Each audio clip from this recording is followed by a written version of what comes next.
नमस्कार दोस्तों, आप सभी का स्वागत है एक और नई वीडियो में, जो कि आप सभी के चैनल एक ही लक्ष्य पर लेकर आया हूं मैं। दोस्तों, इस वीडियो में जो है आप सभी के लिए जो है बहुत ही खास और बहुत ही बड़ा अपडेट है, जो कि आपके CSIR नेट एग्ज़ाम से रिलेटेड है, जो कि आपका 2023 के अंदर जून वाला एग्ज़ाम, जून के मंथ में जो आपका एग्ज़ाम है 6th 7th और 8th जून को ये एग्ज़ाम आपका होगा। CSIR आपको बता दूं, जैसे कि council scientific and industrial research के लिए आपका ये नेट का एग्ज़ाम होगा। नेशनल एलिजिबिलिटी टेस्ट के लिए ये एग्ज़ाम होगा। ये आपका एक नेशनल लेवल पर ये एग्ज़ाम होता है।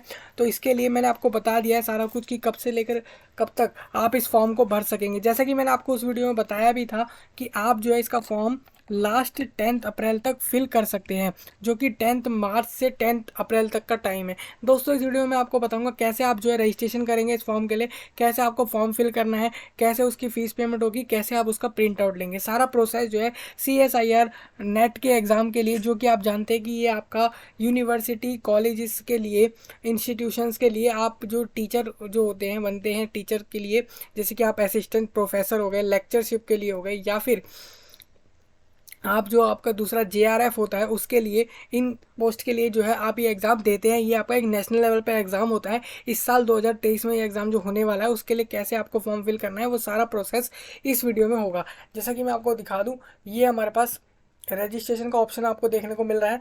इसको आपको क्लिक करना होगा। ये CSIR की जो है ऑफिशियल वेबसाइट है, वहाँ से आपको जो है फिल करना होगा। देखिए, उस पर क्लिक करते ही यहाँ पे NTA की जो है एक वेबसाइट है, उसका जो रजिस्ट्रेशन का फॉर्म का जो विंडो है वो यहाँ पे आ जाता है। उसके बाद आपको देखिए न्यू रजिस्ट्रेशन पे क्लिक करना होगा। हालांकि जिस भी स्टूडेंट ने पहले से अपना रजिस्टर कर रखा है वेबसाइट पे, उसको यहाँ पे क्या करना है, उसको अपना एप्लीकेशन नंबर डालना है, यहाँ पे अपना पासवर्ड डालना है जो उसने क्रिएट किया था जब रजिस्ट्रेशन करा था तब उस समय पे। और उसके बाद इस तरीके से उसको जो है अपना सिक्योरिटी पिन डालना है। सिक्योरिटी पिन में आपका वही होता है जो नीचे लिखा आ रहा होता है, सेम आपको एज इट इज़ ऊपर यहाँ पे डाल देना होता है। फिर आप साइन इन करके फिर अपना फॉर्म भर सकते हैं। ये रजिस्टर्ड कैंडिडेट के लिए था। अब देखिए, न्यू रजिस्ट्रेशन में मैं आपको बता देता हूँ आपको कैसे करना होगा। मेन बात यहाँ पे इंपॉर्टेंट एक और है, वो ये कि अगर कोई कैंडिडेट अपना एप्लीकेशन नंबर या पासवर्ड भूल जाता है और वो पहले से रजिस्टर्ड है, तो ऐसे में उसको उसका एप्लीकेशन नंबर ऐसे मिलेगा। उसको कुछ डिटेल अपनी डालना पड़ेगा, जैसे कि अपने अपना जो उसका डेट ऑफ बर्थ है वो उसको डालना पड़ सकता है, अपना नाम और उससे रिलेटेड कुछ डिटेल जो मांगी जाएंगी, जो उसने रजिस्ट्रेशन फॉर्म में दिया था वो सब डिटेल वो डालेगा। तो आसानी से उसको जो है अपना एप्लीकेशन नंबर वापस मिल जाएगा। सेम इसी तरीके से आपको पासवर्ड भी अगर आप भूल जाते हैं, आप उसको भी चेंज कर पाएंगे।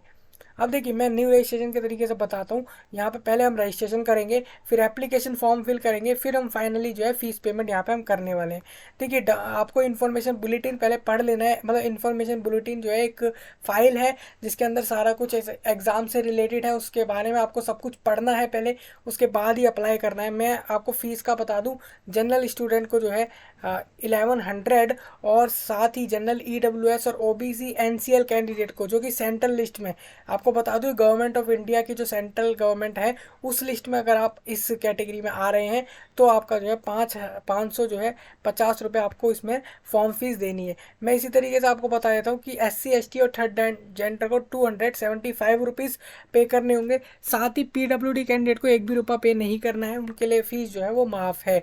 हालांकि GST इसके ऊपर लगेगा, सर्विस टैक्स जो आपका लगता है एक्स्ट्रा, वो ऊपर से लग सकता है इसका, कि बैंक का सर्विस हो जाए या फिर आपका जो गवर्नमेंट सर्विस होता है कोई भी ट्रांजैक्शन के लिए, तो वो एक्स्ट्रा लगता है, तो वो आपको जो है यहाँ पे देना पड़ेगा। देखिए, प्रोसेस कैसा रहेगा एप्लीकेशन का, तो पहले आपको क्या करना है, रजिस्ट्रेशन करना है, फिर आपको एप्लीकेशन फॉर्म फिल करना है, और फाइनली उसके बाद आपको फ़ीस पेमेंट करना होगा। ये थर्ड स्टेप रहेगा। उसके बाद नेक्स्ट फाइनल एक और स्टेप होता है, जो कि यहाँ पे कभी कभार बताया नहीं जाता है, या फिर बताया होगा नेक्स्ट में, यहाँ पे देख सकते हैं, यहाँ लिखा भी हुआ है application number printed on the computer generated. देखिए, बोला भी गया आपसे कि आप जो है इसको, इसका प्रिंट आउट ज़रूर ले लेना है, कि आपको मतलब प्रिंट आपका क्या है कि आपको उसको सेव करके रखना है, एप्लीकेशन सबमिटेड एप्लीकेशन फॉर्म को सेव करके रखना है अपने डिवाइस में। आगे जो है आपके जो आपसे एडमिशन के टाइम, उस आपका जब भी एग्ज़ाम हो जाता है, रिजल्ट आ जाता है, तो उसके बाद जो आपका जॉब से रिलेटेड जो आपका रहता है रिक्रूटमेंट का, उस टाइम पे, मतलब जब आपकी फाइनल सिलेक्शन हो रहा होता है उस टाइम पे आपसे जो है ये चीज़ जो है मांगी जाती है, आपके एप्लीकेशन का फॉर्म का प्रिंट आउट या उसका फ़ोटो कॉपी जो है आपसे मांगा जाता है। तो इस वजह से आपको जो है इसका इसको सेव ज़रूर करना है। मेन बात मैं आपको यहाँ पे बता दूँ एक, कि वो ये है कि रजिस्ट्रेशन में आपको पर्सनल डिटेल डालनी होगी, ये सब डालना होगा। मेन यहाँ पे एक बात ये भी है कि यहाँ पे आपको जो है अपना एक फ़ोन नंबर और ईमेल आईडी दोनों वैलिड होने चाहिए। ये यहाँ पे आपको उसकी ज़रूरत पड़ेगी जब आप रजिस्ट्रेशन करेंगे। एप्लीकेशन फॉर्म फिल में आपको क्या है, आपको अपना एक क्वालिफिकेशन डिटेल, देखिए मैं आपको बता दूं, यहाँ पे बोला भी जा रहा है कि आप एक पासवर्ड क्रिएट कर लेंगे जब रजिस्ट्रेशन हो जाएगा। उसके बाद जब आपको एप्लीकेशन फॉर्म फिल करने के लिए साइन इन करना पड़ेगा। उसके लिए आपको अपना एप्लीकेशन नंबर और पासवर्ड डालना होगा जो जनरेट हो जाएगा रजिस्ट्रेशन करते समय। उसके बाद आपको क्या है, एप्लीकेशन फॉर्म फिल करते हुए अपना एजुकेशन क्वालिफिकेशन डिटेल और अपना इमेज अपलोड करना पड़ेगा, सिग्नेचर और एक आईडी प्रूफ, और साथ में अगर कोई पीडब्ल्यूडी कैंडिडेट है तो उसको सर्टिफिकेट भी यहाँ पे अपलोड करना पड़ेगा। मेन बात बता दूँ, यहाँ पे फोटोग्राफ और सिग्नेचर का फॉर्मेट जेपीजी में रखना है और इतना साइज़ आपको रखना है उस फाइल का, उस इमेज का। सेम इसी तरीके से आप पेमेंट कर पाएंगे। पेमेंट का मैं बता दूं आपको, ऑनलाइन पेमेंट कर सकते हैं आप, चाहे वो डेबिट कार्ड हो, क्रेडिट कार्ड हो, यूपीआई हो, नेट बैंकिंग हो, किसी से भी आप कर पाएंगे। बार कोड स्कैन हो, क्यूआर कोड स्कैन से भी आप कर सकते हैं। वॉलेट जो आपका होता है उससे भी आप पेमेंट आसानी से कर पाएंगे।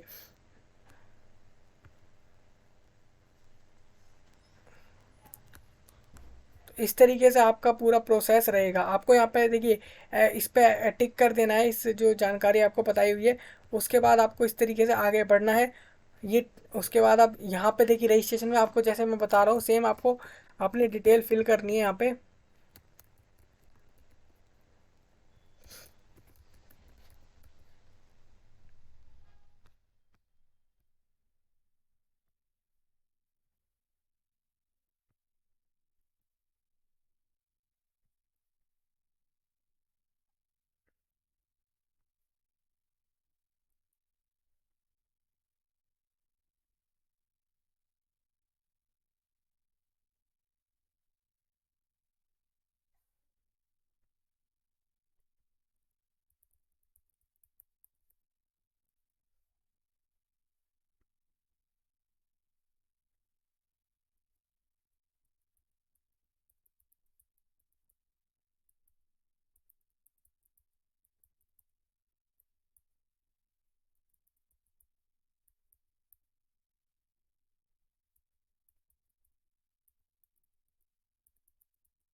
देखिए इसी तरीके से आपको डिटेल डालना होगा जैसे कि मैं डाल रहा हूँ। आपको अपना नाम डालना है, फिर फादर नेम, फिर आपके मदर का नाम, उसके बाद आपको जन्म तिथि अपनी डालनी होगी, जो भी आपका डेट ऑफ बर्थ है। उसके बाद आपको जेंडर अपना डाल देना है, यानी कि आप पुरुष हैं, महिला हैं, या फिर आप थर्ड जेंडर में आते हैं, जो भी आपको तीनों ऑप्शन यहाँ पे देखने को मिल रहे होंगे।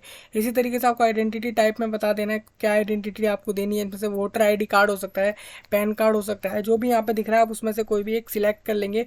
उस कार्ड का, चाहे वो पैन कार्ड हो, वोटर आईडी कार्ड हो, आधार कार्ड हो, उसका आपको यहाँ पे नंबर डालना है। फिर आपको अपना एड्रेस डाल देना है इस तरीके से, जो भी आपका एड्रेस होगा। ये आपका प्रेजेंट एड्रेस डालना है, यानी कि अभी जो एड्रेस है जहाँ पर अभी आप एक्चुअल में उपस्थित हैं, जहाँ पर एक्चुअल में अभी रह रहे हैं, वो एड्रेस आपको यहाँ डालना है। सेम उसी तरीके से उसका स्टेट, कंट्री, डिस्ट्रिक्ट, सब कुछ यहाँ पे आपको डाल देना है। पिन कोड से लेकर सब कुछ जो है यहाँ डाल देंगे आप। नेक्स्ट यहाँ पे क्या है, ईमेल आईडी आपसे मांगी जाएगी। ईमेल आईडी आपकी वैलिड हो, जिससे कि आपके पास आसानी से जो है ईमेल आ सके। आपके एग्ज़ाम से रिलेटेड कोई भी नोटिफिकेशन है वो जो है आपको आ सके। इसी तरीके से यहाँ पे क्या बोला जा रहा है, यहाँ पे नेक्स्ट आपको कंफर्म करना होगा।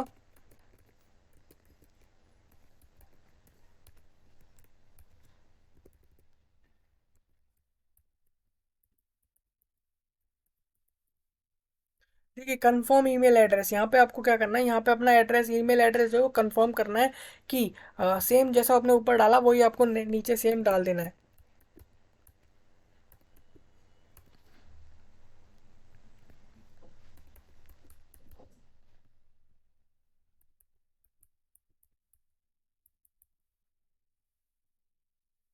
आप चाहे तो एक अल्टरनेट नंबर भी दे सकते हैं, जैसे कि यहाँ दिख रहा है अल्टरनेट नंबर होता है मतलब कि आप एक नंबर के अलावा एक और नंबर भी अपना मोबाइल नंबर किसी का दे सकते हैं, अपने फादर मदर या किसी भी रिलेटिव का नंबर यहाँ पे आप दे सकते हैं। आप क्यों ये इसलिए बोला जा रहा है, बाई चांस आपके नंबर जो है कभी स्विच ऑफ होता है या कोई कंडीशन की वजह से आप अवेलेबल नहीं होते उस नंबर पे, तो आपको दूसरे नंबर पे भी कोई नोटिफिकेशन एग्जाम से रिलेटेड कुछ भी अपडेट होगा तो वो आपको बताया जाएगा, तो वो उस पर बताया जाएगा जो आपका दूसरा नंबर होगा।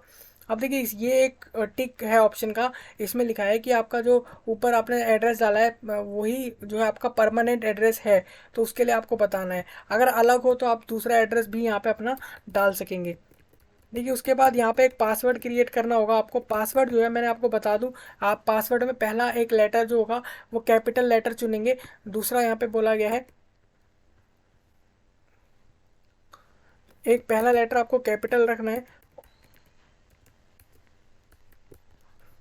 और कोई भी एक स्मॉल अल्फ़ाबेट भी होना चाहिए उसके अंदर, और कोई एक कम से कम एक नंबर भी होना चाहिए, 1 से लेकर 9 और 0 में से कोई सा भी एक नंबर होना चाहिए। साथ में एक कोई स्पेशल अंडर स्कोर या फिर हैशटैग @ कोई भी एक स्पेशल करेक्टर जो है वहाँ होना चाहिए आपके पासवर्ड के अंदर। और मैक्सिमम जो है 8 करेक्टर टोटल सारे मिला के होने चाहिए। इस तरीके से आपको अपना पासवर्ड जो है वो क्रिएट कर लेना है। देखिए सिक्योरिटी क्वेश्चन आप चूज़ कर सकते हैं यहाँ से जो भी आपको अच्छा लगे। ये क्वेश्चन इसलिए होता है, आप बाई चांस आगे चल के पासवर्ड भूल जाते हैं अपने रजिस्ट्रेशन का, तो आप इस क्वेश्चन का आंसर भी देकर लॉगिन हो सकते हैं जो आपने अपने सिक्योरिटी क्वेश्चन में सेट किया था।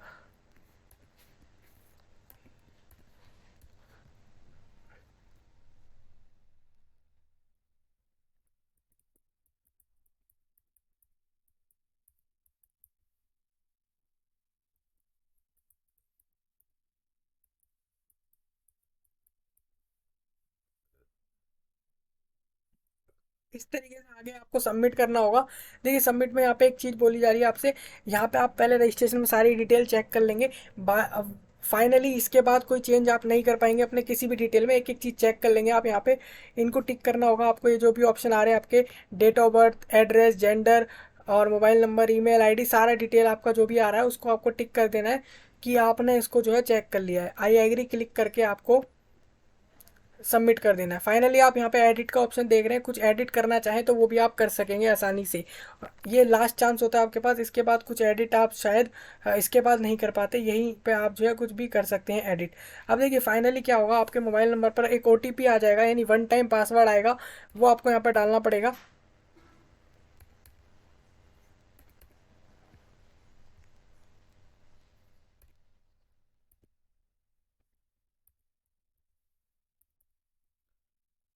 और इस तरीके से जो है फाइनली आपका रजिस्ट्रेशन फॉर्म सबमिट हो जाएगा और एक एप्लीकेशन नंबर जो है आपको मिल जाएगा। दोस्तों इस एप्लीकेशन नंबर को जरूर आप कहीं भी सेव कर लेना अपने डिवाइस के अंदर ही, जिससे कि जो है फाइनली जब आपका एग्ज़ाम होने वाला होगा, मतलब कि जब एग्ज़ाम होने वाला होगा तो उससे पहले एडमिट कार्ड जब आएगा या एग्ज़ाम के बाद रिजल्ट जब आएगा, तो उसके लिए आप इसी को डाल के और साथ में अपने पासवर्ड जो आपने क्रिएट किया था उसी को डाल के लॉगिन कर पाएंगे। तो इस तरीके से हमारा रजिस्ट्रेशन कंप्लीट हो चुका है। अब हम जो है कंप्लीट करने वाले हैं हमारा एप्लीकेशन फॉर्म, तो उसके लिए हम कर लेंगे। अब हमारे को क्या क्या एप्लीकेशन फॉर्म के अंदर फिल करना है देख सकते हैं आप, जैसा कि यहाँ लिखा भी है, contact details, personal details, Aadhaar details, exam and centre details, qualification details, additional details, document upload, final submit. इस तरीके से प्रोसेस रहेगा, हम एक एक 1 बाय 1 करके सारा कुछ जो है फिल कर लेते हैं जल्दी से इस फॉर्म के अंदर। देखिए मेन यहाँ पे बता दूँ, नेशनैलिटी आपको यहाँ बता देनी है, फिर इस तरीके से कैटेगरी आपको बतानी है, जो भी आपकी इसमें से कैटेगरी हो वो आपको सिलेक्ट कर लेनी है। देखिए मैं यहाँ पे एक चीज़ आपको बता दूँ, जैसे मैंने SC सिलेक्ट किया, तो आगे चल के जो है SC के बारे में जो है मेरे से जो है सर्टिफिकेट जो है यहाँ पे अपलोड करने को कहा जा सकता है।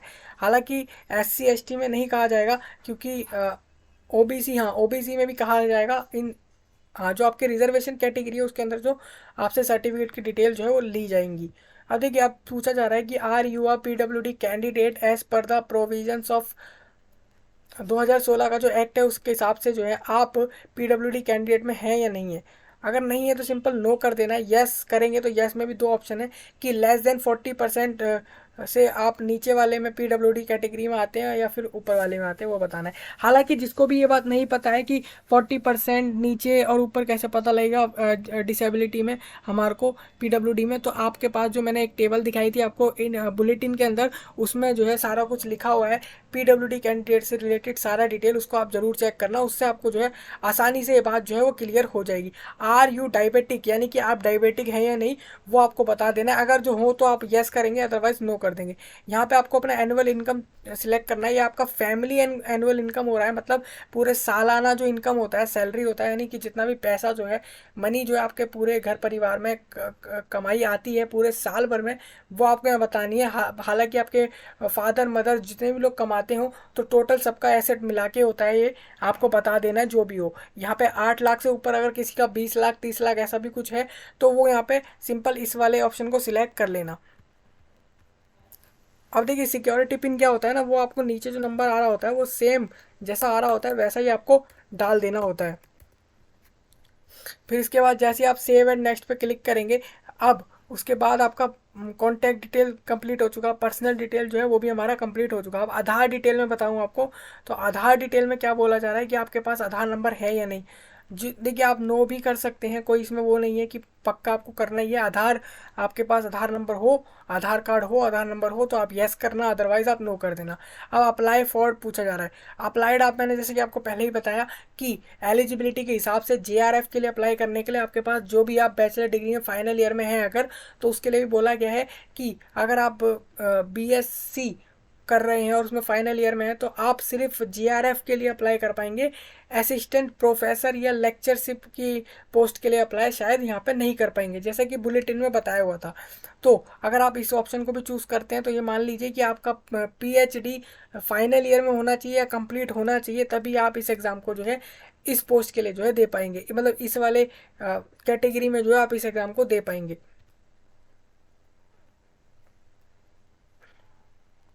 तो जैसे मैंने ये वाला सिलेक्ट किया है तो पूछा जा रहा है subject opted for NET, subject कौन सा ऑप्ट कर रहे हैं इसमें आपको बता देना है, मतलब ऑप्ट मतलब किसका जो है आपको एग्जाम देना है वो आपको यहाँ पे बता देना है। क्योंकि ये एक असिस्टेंट प्रोफेसर का एग्जाम है मेनली, तो आप किस सब्जेक्ट में देना चाह रहे हैं वो आपको यहाँ पे सिलेक्ट करना है। सब मैं सपोज मानिए मैथमेटिक्स साइंस का देना चाह रहा हूँ, आप जिसका देना चाहें उसको आपको यहाँ पे सिलेक्ट कर लेना है। स्पेसिफिकेशन आपको बतानी है उस सब्जेक्ट के बारे में, अप्लाइड मैथमेटिक्स या फिर स्पेसिफिकेशन मतलब कि स्पेसिफाई कर दें कि आपकी मैथमेटिकल साइंसेस के अंदर आपको किस तरह की मैथमेटिक्स के लिए जो है आप पेपर देने वाले हैं, अप्लाइड मैथमेटिक्स, प्योर मैथमेटिक्स या फिर स्टैटिस्टिक्स या फिर कुछ और, तो इस तरीके से आपको बताना है। जैसे मैं प्योर मैथमेटिक्स के लिए अप्लाई कर रहा हूँ, मीडियम ऑफ क्वेश्चन पेपर यहाँ पे आप चूज़ कर लेंगे जिसमें भी आपको क्वेश्चन पेपर चाहिए। आपको इंग्लिश में मिलेगा क्वेश्चन पेपर या हिंदी में मिलेगा। अब देखिए हम एग्जाम के सेंटर चूज़ कर लेते हैं, जैसे कि मैं यहाँ पे दिल्ली, मेरे को 3 ही ऑप्शन देखने को मिल रहे हैं यहाँ पे। क्यों? क्योंकि मैंने जो अपना एड्रेस फिल किया था उसमें दिल्ली लिखा था, इस वजह से मेरे को दिल्ली के आसपास के यहाँ पे सेंटर के ऑप्शन दिख रहे हैं। अब देखिए नेक्स्ट में मैंने यहाँ पे हरियाणा चूज़ करा है। हरियाणा के अंदर मैंने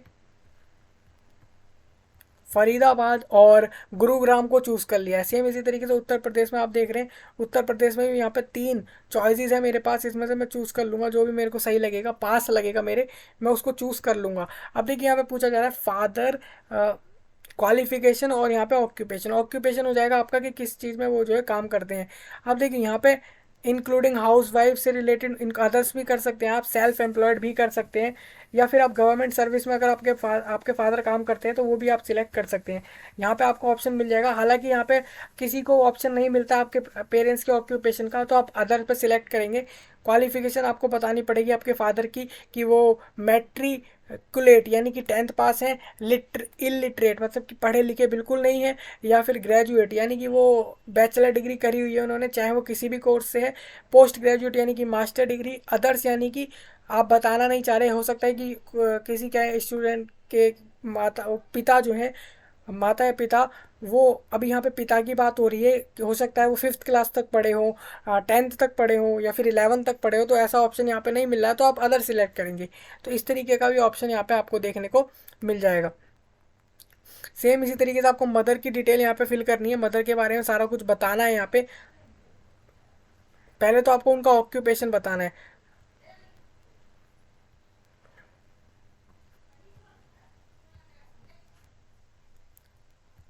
देखिए मदर की क्वालिफिकेशन आपको बता देनी है कि वो कितना जो है उनकी क्वालिफिकेशन है, इस तरीके से आप बता देंगे। उसके बाद whether you have taken admission in regular, आपको बताना है कि आपने जो है एडमिशन ले रखा है इसमें एम एम फिल और पीएचडी कोर्स के अंदर, वो आपको बताना है। आप जैसे नो करेंगे तो आपसे पूछा जा रहा है whether you have completed master degree course और इक्विवेलेंट कोर्स, आपसे पूछा जा रहा है आपने मास्टर जो डिग्री का कोर्स है जो कि इस पोस्ट के लिए आप अप्लाई कर रहे हैं जिसके लिए उसके लिए चाहिए होता है, तो वो आपको बताना है येस और नो में। तो आप जैसे बता देंगे येस, तो उसके बाद आपसे कुछ नहीं पूछेगा। हालांकि आप जब नो बोलेंगे तब आपसे पूछा जाएगा कि whether your final year of master degree course of master degree result is awaited. तो सिंपल सी बात है, हमने जब सिलेक्ट किया कि यहाँ पे कि हमारा मास्टर डिग्री का कोर्स जो है अभी कंप्लीट हुआ है या नहीं, उन्होंने पूछा था तो हमने यहाँ बताया नहीं हुआ है अभी हमारा मास्टर डिग्री का कोर्स कंप्लीट। तो हमें यहाँ पे नेक्स्ट इसी तरीके से बताना पड़ा कि अब पूछा जा रहा है कि आप अपने रिजल्ट का वेट कर रहे हैं, तो आपको बोलना है येस, क्योंकि हमारा भी जब कंप्लीट नहीं हुआ इसका मतलब यही है कि हम रिजल्ट का वेट कर रहे हैं। अदरवाइज़ आप नो कर देंगे कि आप वेट नहीं कर रहे, लेकिन आप रिजल्ट का वेट नहीं कर रहे कि एग्ज़ाम हो चुके हैं लेकिन अभी जो है आपका वो कोर्स ही कंप्लीट नहीं हुआ है, तो ये भी आप इस तरीके से बता सकेंगे। नेक्स्ट यहाँ पे मैं आपको एक चीज़ और बता सकता हूँ, जैसे यहाँ लिखा हुआ है कि whether you have taken admission in regular, आपसे पूछा जा रहा है आपने रेगुलर पीएचडी कोर्स के अंदर एडमिशन लिया है या नहीं, वो पूछा जा रहा है आपसे। तो आप अगर येस करते हैं यहाँ पे तो आपसे पूछा जाएगा आपके यूनिवर्सिटी का नाम, यानी कि आप पीएचडी कोर्स कर रहे हैं वो भी रेगुलर तरीके से, यानी कि रेगुलर कॉलेज कॉलेज में पीएचडी कोर्स कर रहे हैं आप, उसके लिए आपने यस बताया है कि हाँ मैं कर रहा हूँ या कर रही हूँ। तो उसके बाद आपको नेम ऑफ़ यूनिवर्सिटी बता देना है किस से आप जो है पीएचडी कर रहे हैं, वो आपको यहाँ पे बताना है। उस यूनिवर्सिटी का नाम आपको यहाँ पे लिखना होगा, टाइप करना होगा। फिर आपको बताना है डेट ऑफ एडमिशन, आपने किस डेट पे जो है इसके अंदर एडमिशन लिया, वो आपको जो है यहाँ पे साफ साफ जो है बता देना है।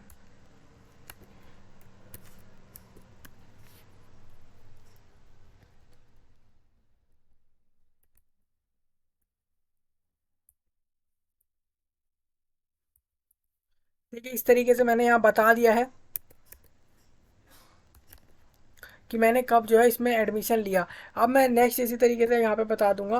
तो देखिए इसमें कोई डाउट तो शायद नहीं रहना चाहिए कि यहाँ पे डिटेल कैसे फिल होगी, क्योंकि मेन बात यहाँ पे इसी यहीं पे थोड़ा कन्फ्यूज़न क्रिएट होता है। तो आप बता देना आप कि जैसे पीएचडी कोर्स या M Phil master in philosophy, उसके लिए आपको बता देना है कि आप कर रहे हैं या नहीं, वो आपको बताना है। अगर कर रहे हैं तो येस, अदरवाइज नो। नो करेंगे तो आपको बताना पड़ेगा कि आपका जो है डिग्री कंप्लीट हुआ है या नहीं। हो गया है तो फिर जैसा मैंने आपको दिखाया था उस तरीके से आपको डिटेल यहाँ पे डालना है। सेव सेव एंड नेक्स्ट पे आप क्लिक करेंगे, आगे हमारे पास नेक्स्ट स्टेप आ जाएगा क्वालिफिकेशन डिटेल्स का, जिसमें आपको अपना बैचलर डिग्री का डिटेल डालना पड़ेगा, साथ में आपको यहाँ पे पोस्ट ग्रेजुएशन का भी क्वालिफिकेशन डिटेल डालना है। अब देखिए ग्रेजुएट क्वालिफिकेशन डिटेल में आपको बताना है पास स्टेटस बताना है, आप पास हो चुके हैं या रिजल्ट के लिए वेट कर रहे हैं। हालांकि जैसा हमने बताया भी कि हम पोस्ट ग्रेजुएट में हम पीएचडी कर रहे थे, तो इसका मतलब ये है कि हम अपना ग्रेजुएशन जो है कर चुके हैं, तो हम यहाँ पे पास्ट में सिलेक्ट करेंगे। अब अगर कोई अवेटेड सिलेक्ट करता है तो उसको जो है यहाँ पे कुछ नहीं पूछा जाएगा। अवेटेड के लिए यहाँ पे ऑटोमेटिकली यहाँ पे मार्क्स आपसे पूछे जाने वाले नहीं है। जैसे एग्जामिनेशन से पूछ सकता है कि इंडिया से दे रहे हैं या बाहर से, इस तरीके से बाकी डिटेल आपसे पूछ लेगा, तो आप उस हिसाब से डाल देना। पास्ट में पास्ट के हिसाब से डाल रहा हूँ कि मैंने पास्ट सिलेक्ट किया है, तो मैं यहाँ पे डालने वाला हूँ किस साल में मैंने जो है ग्रेजुएशन अपना जो है वो पास किया, वो मैं यहाँ पे अब बताऊँगा। देखिए मैंने 2018 में किया, और जो मैंने अपनी बताई यहाँ पे कि मैंने 2018 में पास किया है। कोर्स बता दे रहा हूँ मैं कि कोर्स कौन सा कोर्स किया था मैंने बैचलर में, वो मेरे को यहाँ पे बताना है। आप अदर पे कर देंगे, अगर आपको यहाँ पे आपके डिग्री वाले कोर्स का नाम नहीं दिखता तो आप अदर पे भी जो है यहाँ पे सिलेक्ट कर सकेंगे।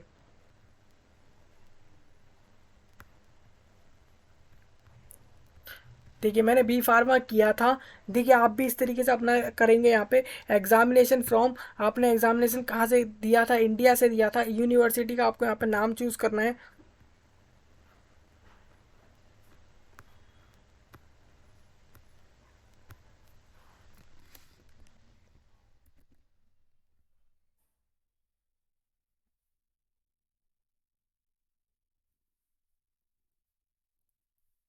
देखिए मैंने ये चूज़ कर लिया है, जैसे कि गुरु जम Jambheshwar university of science and technology Hisar, Haryana state university से मैंने अपना ये बी फार्मा करा। इस तरीके से आपको भी यहाँ पे अपना लिस्ट में कॉलेज का नाम मिल जाएगा। हालांकि नहीं मिलता है तो यहाँ पे मैं आपको एक चीज़ दिखा दूँ कि इसी लिस्ट में आपको यहाँ पे एक अदर का ऑप्शन भी चूज, अदर का मिल जाएगा एंड के अंदर। अगर आपको आपके कॉलेज का नाम नहीं मिलता है तो एक बार वो भी देख लेते हैं कि यहाँ पे अदर लिखा हुआ है, आप अदर भी सिलेक्ट कर सकते हैं। इस तरीके का ऑप्शन आपको मिल जाता है, जिससे कि आपका जो है कन्फ्यूजन वहाँ पे दूर हो सके कि आपका जो है फाइनली आपका कॉलेज यूनिवर्सिटी का नाम नहीं है तो आप अदर सिलेक्ट कर लीजिए। अब देखिए यहाँ पे रिजल्ट पूछा जा रहा है किस में आया था, परसेंटेज और सीजीपीए में। जिसमें भी आया था आपको बताना है। परसेंटेज में आया था तो परसेंटेज, अदरवाइज सीजीपीए। अब देखिए बी फार्मा के लिए आपको एडमिशन बता देना आपने कब लिया था।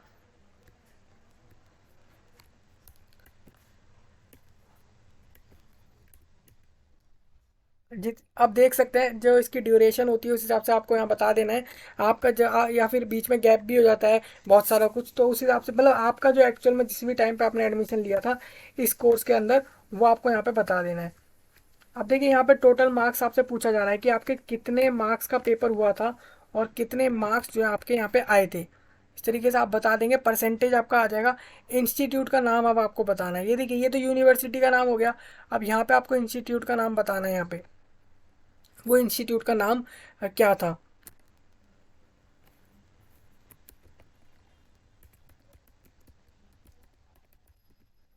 जैसे मैंने यहाँ बता दिया कि वो था हंसराज कॉलेज। एड्रेस भी मैंने यहाँ पे बता दिया, दिल्ली। इस तरीके से आप जो है अपना बता देंगे उस इंस्टीट्यूट का नाम और एड्रेस। अब उस इंस्टीट्यूट का आपको यहाँ पे पिन कोड भी दे देना है। इस तरीके से आपका जो है बैचलर यानी कि ग्रेजुएशन की क्वालिफिकेशन की डिटेल जो है वो यहाँ पे आसानी से कंप्लीट हो जाएगी। अब देखिए आपको अब पोस्ट ग्रेजुएशन में बताना है कि रिजल्ट के लिए वेट कर रहे हैं पास्ड है। हालांकि मैं पास्ड हूँ तो मैं यहाँ पे पास्ड लिखने वाला हूँ। अब यहाँ पे ऑप्शन आ जाएंगे आपने किस साल में पास किया है अपना पोस्ट ग्रेजुएशन, वो आपको जो है यहाँ पे सिलेक्ट करना है। जैसे मैंने यहाँ 22 चूज़ करा है। उसके बाद कोर्स की स्ट्रीम बता देनी है किस में करा मैंने पोस्ट ग्रेजुएशन, वो मेरे को यहाँ पे ऑप्शन देखने को मिल रहे हैं, मैं उसमें से बता दूंगा। उसके बाद एग्जामिनेशन फ्रॉम इंडिया से या बाहर से वो मेरे को बताना है। यूनिवर्सिटी का नाम बता देना है यहाँ पे।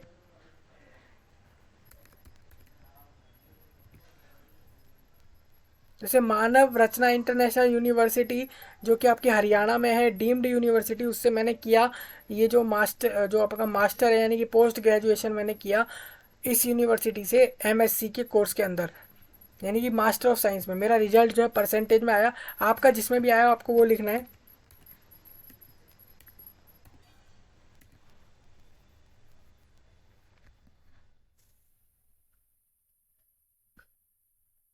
देखिए ये वाला एडमिशन मैंने 15 में लिया था, 18 में कंप्लीट हुआ था और इसके लिए मेरा 22 में कंप्लीट हुआ और ये मैंने 19 में एडमिशन लिया इसके लिए। यहाँ पे जैसे मैं लिख दूंगा 24/7/19 में मैंने जो है एडमिशन का डेट है ये मेरा। मैंने एडमिशन का डेट भी बता दिया। अब मेरे को बताने हैं कितने में से मेरे कितने मार्क्स जो है यहाँ पे आए, वो मैं यहाँ पे आपको बता, यहाँ पे मैं जो है लिख दूंगा। इस तरीके से मेरा यहाँ पे परसेंटेज यहाँ पे भी आ जाएगा, जितना ही परसेंटेज बना मार्क्स के हिसाब से वो आ जाएगा। अब वो इंस्टीट्यूट का नाम बताना है मेरे को, तो वो नाम मैं यहाँ पे लिख दूंगा जो भी आपका होगा।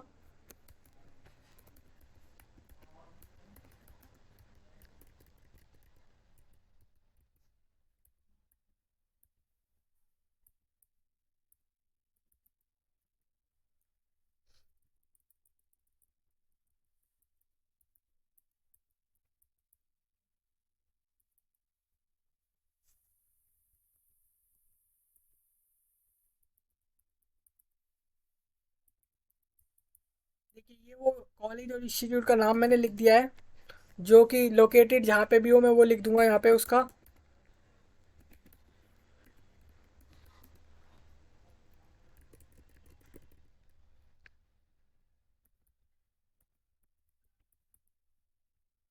देखिए इस तरीके से हो गया वो उसका एड्रेस भी लिख दिया मैंने और इंस्टीट्यूट का पिन कोड लिख दूंगा मैं यहाँ पे और फाइनली यहाँ पे सिक्योरिटी पिन डाल दूंगा मैं।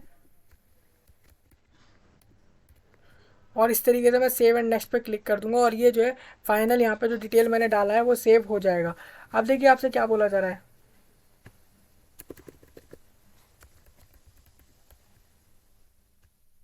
यहाँ पे पिन कोड में शायद कुछ बोला जा रहा है कि पिन कोड की डिटेल में कुछ यहाँ पे इशू बताया है। देखिए इस तरीके से फिर आपको अपनी क्वालिफिकेशन डिटेल, जैसे कि आप देख रहे हैं यहाँ पे क्वालिफिकेशन डिटेल हमने सारा डाल दिया था। उसके बाद हमसे अब एडिशनल डिटेल पूछी जा रही है। हम एडिशनल डिटेल में क्या क्या डालने वाले हैं, जैसे हमसे पूछा जा रहा है वेदर ऑलरेडी या डॉक्टरल स्टूडेंट, आप पहले कभी डॉक्टरल स्टूडेंट रह चुके हैं या नहीं, वो आपको यहाँ पे बता देना है। अगर आप रह चुके हैं तो यस करना है, अदरवाइज आप नो कर देंगे। अगर रह चुके हैं तो आपसे यूनिवर्सिटी का नाम पूछा जाएगा, where the admission has been taken, जहाँ पे आपने एडमिशन लिया था, किस साल में लिया था, किस डिपार्टमेंट में लिया था, वो सारा आपको बताना पड़ेगा। हालांकि मैंने नहीं लिया था, मैं नो कर दूंगा, आप अपने हिसाब से वहाँ पे कर देंगे। पूछा जा रहा है स्पेशलाइजेशन डिटेल इफ़ एनी, अगर कोई हो तो आपको डालनी है, अदरवाइज इसको आप खाली छोड़ सकते हैं। माइनॉरिटी डिटेल आपको बतानी है, do you belong to minority community, अगर आप करते हैं तो यस करेंगे। उसके बाद आपसे पूछा जा सकता है माइनॉरिटी कम्युनिटी का नाम पूछा जा सकता है, सिख मुस्लिम जो भी आपका होगा उस तरीके से माइनॉरिटी डिटेल आपको बतानी है। हालांकि मैं नहीं हूँ तो मैं नो कर दूंगा, और मैं फाइनली यहाँ पे सिक्योरिटी पिन जो आया होगा वो एज इट इज़ डालूंगा और सेव एंड नेक्स्ट पे क्लिक कर दूंगा और यहाँ पे यस करूँगा। इस तरीके से अब मेरे को फाइनली फोटोग्राफर सिग्नेचर अपलोड करना है। जैसे कि आप देख भी रहे हैं यहाँ पे मेरे को डॉक्यूमेंट अपलोड में कोई सर्टिफिकेट नहीं मांगा जा रहा है। क्यों नहीं मांगा जा रहा सर्टिफिकेट, क्योंकि मैं किसी ऐसे रिजर्वेशन कैटेगरी में नहीं आता। आप आते हैं जैसे कि SC ST कैटेगरीज में, तो आपको अपलोड करना पड़ेगा। देखिए फॉर्मेट JPG होना चाहिए सिग्नेचर और फोटोग्राफ का। साइज़ आपका 200 KB के से कम और 300 KB 30 KB से कम सिग्नेचर का होना चाहिए। हालांकि आपको फॉर्मेट चेंज करना है, अगर अभी आपको नहीं पता फॉर्मेट कैसे चेंज होता है, इमेजेस का साइज़ कैसे चेंज होता है, तो उसके लिए आप वीडियो देख सकते हैं। देखिए इस तरीके से फोटोग्राफ जो है वो अपलोड हो जाएगा। अपलोड में जैसे ही दबाऊंगा, अपलोड पे क्लिक करते ही यहाँ पे ओके करूँगा मैं, और वो सक्सेसफुली अपलोड हो गया है। इसी तरीके से मैं सिग्नेचर को भी जो है ओपन करूँगा, अपलोड ओरिजिनल, और मैं अपलोड कर दूंगा। इस तरीके से आप अपना भी सिग्नेचर अपलोड कर पाएंगे। उसके बाद आपको फाइनली अपना सिक्योरिटी पिन जो नीचे लिखा आ रहा होगा वो आप डालेंगे जैसे ही, और सेव एंड नेक्स्ट पे क्लिक करेंगे। फाइनली ये भी आपका जो है सबमिट हो जाएगा। अब देखिए फाइनल सबमिट से पहले आपको बोला जा रहा है आप अपना डिटेल, अपना नाम, आपकी जो आपने एनुअल इनकम दी है वो, या फिर जो भी डिटेल है आपका सारा कुछ चेक कर लें एक एक बार। सेंटर, क्योंकि मेन बात यहाँ पे सेंटर चेक करना बहुत ज़्यादा ज़रूरी होता है, क्योंकि यहाँ पे आपको एग्ज़ाम देने जाना है। तो इस वजह से अगर कोई करेक्शन हो तो आप कर सकते हैं, ये लास्ट चांस होता है आपके पास करेक्शन करने का। हर एक चीज़ में आप अगर चाहें तो करेक्शन कर सकते हैं। अगर यहाँ पे आपको एक ऑप्शन इसी में आपको एक एडिट का ऑप्शन मिल जाता है, जैसे कि मैंने आपको बताया भी, आप इन्हीं में जो है एडिट कर सकते हैं जो भी आपका डिटेल होगा। नहीं करना तो आपको सिंपल इन पर क्लिक करना है और सबमिट कर देना है। यहाँ पे लिखा भी है कि changes can not be made, आपने एक बार सबमिट कर दिया उसके बाद कोई चेंज यहाँ पे जो है आपको नहीं करने दिया जाएगा। मैं आपको एक चीज़ दिखा देता हूँ दोबारा, मैंने यहाँ पे दिखाया भी कि आपकी सारी डिटेल दिख रही है, इसीलिए आपको दिखाई जा रही है। प्रीव्यू है कि आप चेक कर लीजिए, कुछ भी यहाँ पे अपडेट हो तो आप कर सकते हैं, अदरवाइज आप फाइनल सबमिशन पे क्लिक करके आगे बढ़ेंगे। इस तरीके से एप्लीकेशन फॉर्म तो सबमिट हो गया है हमारा। अब हमें क्या करना पड़ेगा, हमारा जो ईमेल आईडी हमने दिया था उसको एक बार हमें यहाँ पे वेरीफाई करना पड़ेगा। उसकी वेरिफिकेशन जो है हमें करनी है। ये हमारी तब होती है जब हमारा एप्लीकेशन फॉर्म फाइनली सबमिट हो जाता है। आप चेंज भी कर सकते हैं ईमेल आईडी, ये लास्ट ऑप्शन होता है। नहीं तो आपको चेंज नहीं करना तो फाइनली आप उसको अब वेरीफाई करा सकते हैं। अब देखिए आपके पास क्या है, अब आपके पास एक OTP आया होगा जो कि आपके जीमेल पर आता है, जो आपने दिया है यहाँ पर उसी जीमेल पर आता है। वो आपको देखकर यहाँ पे उस OTP को डालना है। जैसे कि मेरे पास जो OTP आया है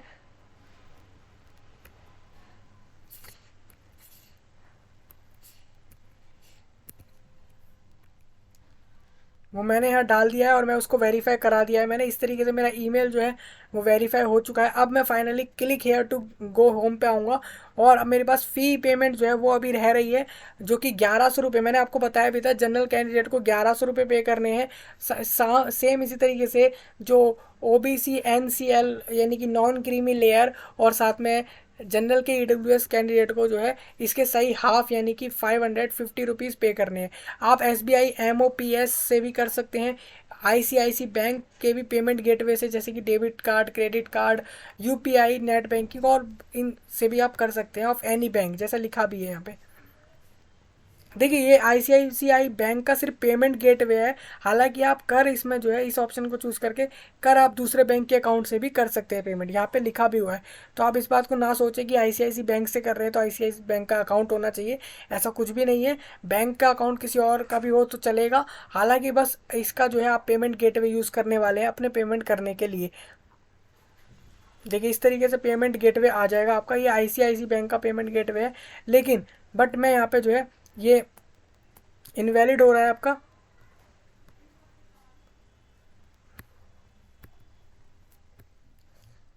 हालांकि मेरे को SBI से करना है तो मैं SBI को क्लिक करूंगा, मेरे को वो ऑप्शन मेरे को SBI वाले से करना है तो मैं उससे कर रहा हूँ। तो आप इस तरीके से अपना सिलेक्शन कर लेंगे जिससे भी करना हो। मैं UPI से, UPI जो आपका होता है उसके थ्रू जो है ये पेमेंट करने वाला हूँ, और QR कोड स्कैन करके करूँगा ये पेमेंट। देखिए 3 मिनट का टाइम, ये आपके सामने टाइम आ जाएगा इस तरीके से। आपको इस टाइम के अंदर अपना QR कोड को स्कैन कर लेना है अपने डिवाइस से और फाइनली पेमेंट कर देना है, क्योंकि मैंने QR कोड ऑप्शन चूज़ किया था। देखिए यहाँ क्या लिखा है, कंप्लीट ट्रांजैक्शन विद इन, ये ट्रांजैक्शन कंप्लीट करने का टाइम है। और ये प्लीज़ नोट दैट, ये आपका जो है सेम, ये भी आपका वही सेम टाइम है ट्रांजैक्शन का ही। ये पहले आपको बोला जा रहा है ये स्कैन करके पेमेंट करने का टाइम है, आप इस टाइम में नहीं कर पाते हैं तो इस टाइम के अंदर आपको फाइनली कर देनी है पूरी ट्रांजैक्शन जो आपकी होगी। आपको सिंपल इसको स्कैन करना है और फाइनल आपका पेमेंट जो है वो हो जाएगा।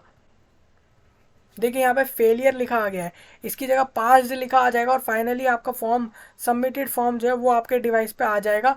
जैसे यहाँ पे फेलियर लिखा है इसकी जगह आपको पास्ड लिखा आने वाला है जब आप पेमेंट कर देंगे, जैसा मैंने आपको बताया उसमें से किसी भी ऑप्शन से। और पेमेंट करने के बाद आपका जो कुछ इस तरीके से आपका एप्लीकेशन फॉर्म जो है आपकी स्क्रीन पर आ जाएगा, जैसे कि आप देख रहे हैं स्क्रीन पर। ये आप देख पा रहे होंगे एप्लीकेशन नंबर लिखा होगा यहाँ पे आपका। और कहा भी जा रहा है, NTA ने कहा भी है कि आपको ये चीज़ किसी को शेयर नहीं करनी। क्यों शेयर नहीं करनी? क्योंकि इससे वो आपका ऐसे मतलब वो अपना आपका रिजल्ट देख पाएगा, आपका एडमिट कार्ड डाउनलोड कर पाएगा। इस तरीके से वो, इस वजह से आपको बोला जाता है कि ये आप किसी के साथ शेयर ना करें। हालांकि मैंने आपको बताने के लिए बताया है कि आपका इस तरीके से जो है एप्लीकेशन फॉर्म दिखने वाला है फाइनली सबमिट होने के बाद, जिसमें एप्लीकेशन नंबर होगा, आपका नाम, आपका आधार नंबर होगा, अगर आपने आधार नंबर दिया है तो, डेट ऑफ बर्थ होगा, जेंडर, नेशनैलिटी, कैटेगरी, सारा कुछ यहाँ पे, एनुअल इनकम, एक एक चीज़ होगा, सब्जेक्ट आपने कौन सा चूज़ किया एग्ज़ाम के लिए, और क्वालिफिकेशन क्या डाली थी, कहाँ कहाँ सेंटर आपने चूज़ किया है, सारा कुछ इसमें आपको दिख जाएगा। आपका photograph, signature, email ID, mobile number, सब कुछ यहाँ पे आपको दिख जाएगा। ये वो चीज़ है जो हमने फॉर्म में फिल करी है, इस तरीके से आपको दिखने वाला है। देखिए राइट साइड में ऊपर को आपको दिख जाएगा डाउनलोड कन्फर्मेशन पेज, यही आपका जो है कन्फर्मेशन पेज होता है, यानी कि एप्लीकेशन फॉर्म होता है फाइनल सबमिट के बाद, इसको आपको जो है डाउनलोड करके रखना होता है। तो इस तरीके से दोस्तों प्रोसेस रहेगा इस बार CSIR नेट के लिए 2023 में, अगर आप अप्लाई करना चाहते हैं, जैसे भी आपको CSIR नेट एग्जाम के लिए अप्लाई करना है तो सेम इसी प्रोसेस से आपको फॉर्म फिल करना होगा। तो दोस्तों इस वीडियो में इतना ही, मिलते हैं अगली वीडियो में, तब तक के लिए आप सभी का धन्यवाद।